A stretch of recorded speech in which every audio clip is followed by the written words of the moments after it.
नमस्कार दोस्तों, स्वागत है आपका YouTube चैनल कंपटीशन बॉस पर। मैं हूं नीतीश। दोस्तों, जो मेरे भाई बहन शिक्षक भर्ती की तैयारी कर रहे हैं उनके लिए ये वीडियो है और इस वीडियो को आपको लास्ट तक देखते हुए यहाँ कुछ कमेंट करने हैं जो मैं आपको बताऊंगा, क्योंकि जब तक आप इस बारे में अपनी राय नहीं देंगे इस मामले में कोई भी डिसीजन आगे नहीं लिया जा सकेगा और ये राय आपकी सरकार के लिए काफी मायने रखने वाली है। तो यहाँ बात कर रहे हैं 31,000 शिक्षक भर्ती के बारे में। इस भर्ती को थर्ड ग्रेड टीचर भर्ती भी कहा जाता है और इसमें दो तरीके की भर्तियां हैं, लेवल 1 पर, लेवल 2 पर। अब लेवल 1 पर वो भर्ती होने वाली है जिसमें 1 से लेकर के 5वीं कक्षा तक के टीचर्स की भर्ती होती है और लेवल 2 में कक्षा 6 से लेकर के 8वीं तक के टीचर्स की भर्ती होती है।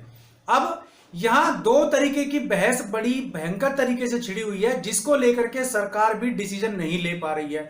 और राजस्थान में चूंकि ये भर्ती है, इसको रीट के द्वारा किया जाना है या टेट के द्वारा किया जाना है या भर्ती प्रोसेस क्या है, इसके बारे में अभी तक सरकार तय नहीं कर पाई, ना ही इसकी कोई डेट तय कर पाई, ना ही इसकी कोई फॉर्म डेट तय कर पाई। लेकिन यहां एक बहुत बड़ा विवाद छिड़ गया है, इसीलिए मैंने आपको कहा है कि आप अगर इस मामले में अपनी राय देंगे तो आपके लिए और सरकार के लिए डिसीजन लेने में काफी अच्छा होगा।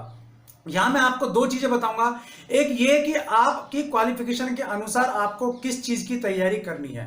दूसरी बात, जब आप इसमें कमेंट करें, अपनी राय दें इसके बारे में, तो आपको अपना नाम और अपने जिले का नाम जरूर लिखना है, ठीक है। तो यहां सबसे पहले बात कर लेते हैं कि सरकार इसमें डिसीजन क्यों नहीं कर पा रही है, विवाद बड़ा क्या है। एक्चुअल में मामला यह है कि एनसीटीई की गाइडलाइन जो थी उसमें यह था कि जिन भाई बहनों ने बीएड किया हुआ है, फिर से समझना, जिन भी लोगों ने बीएड किया हुआ है उन्हें लेवल 1 में एंट्री दी जाए, यानी कि वो लोग अब पहली से 5वीं कक्षा तक के टीचर भी बन सकते हैं। ये ऐसा एनसीटीई की गाइडलाइन थी। अब इस पर ये विवाद है कि वहां लिखा हुआ है कि ऐसा किया जा सकता है, यानी कि गेंद सरकार के पाले में है। अब सरकार जो चाह रही है, जो शिक्षा मंत्री माननीय श्री गोविंद सिंह डोटासरा हैं, वो जो चाह रहे हैं वो ये चाह रहे हैं कि बीएड वालों को भी लेवल 1 पे एंट्री दी जाए।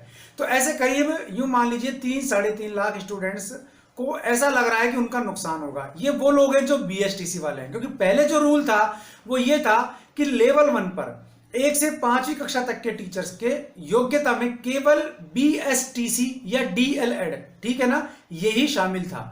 डीएलएड, बीएलएड या फिर बीएसटीसी, ठीक है ना। बीएसटीसी और डीएलएड और बीएलएड, ये 3 चीजें शामिल थी। अब नई गाइडलाइन के अनुसार सरकार चाहती है कि बीएड वालों को भी इसमें एंट्री दी जाए। तो यहां दो तरीके के फाइटर्स नजर आएंगे आपको। पहले वो होंगे जो डीएलएड, बीएलएड या बीएसटीसी हैं, दूसरे बीएड वाले हैं। अब इन्हीं में से बहुत से ऐसे भाई बहन भी हैं जिन्होंने दोनों ही कोर्स कर रखे हैं, ऐसे बहुत कम रेयर मिलेंगे आपको। तो यहां विवाद छिड़ गया है। जो बीएसटीसी हैं, डीएलएड हैं, बीएलएड हैं, उनका यह कहना है कि बीएड वालों को यहां एंट्री नहीं दी जाए। पहला विवाद तो ये छड़ा है और इसीलिए मैं आपसे रिक्वेस्ट कर रहा हूं कि इस मामले में आपका क्या सोचना है। क्या बीएड वालों को एंट्री दी जाए?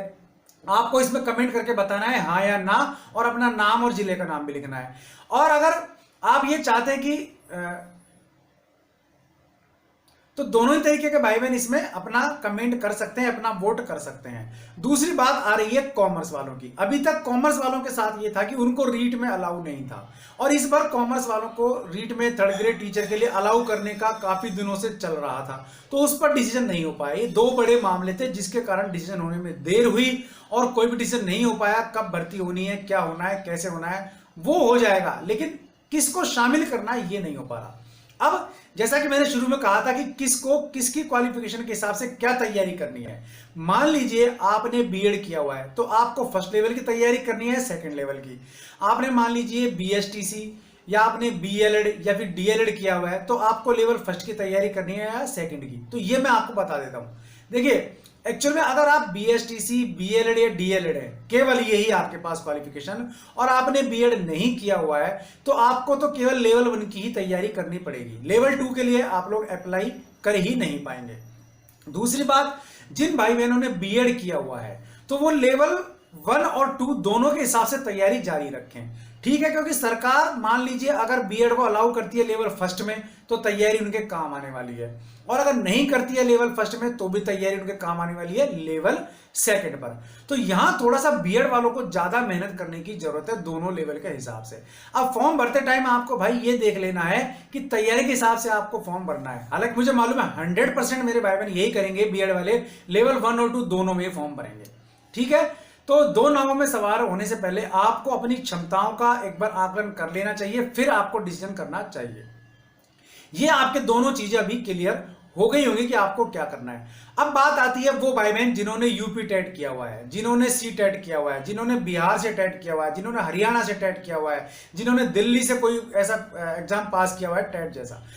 तो यहां मैं आपको बता देता हूं कि आपके उस टेट की कोई वैल्यू नहीं होगी अगर रीट या आर टेट होता है तो, क्योंकि ये आप में अपने आप में एक सेपरेट एग्जाम होगा।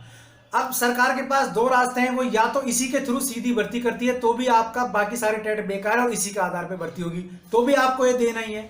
अगर मान लीजिए सरकार इसके बाद एग्जाम कराती है, मान लीजिए रीट या आर टेट पहले करा लेती है और फिर टीचिंग भर्ती का एग्जाम अलग से कराती है, जैसा कि यूपी में सुपर टेट होता है, यूपी टेट के बाद जैसे सुपर टेट होता है उसी प्रकार यहां टीचिंग भर्ती एग्जाम भी हो सकता है रीट या आर टेट के बाद, तो भी आपको रीट या आर टेट देना है।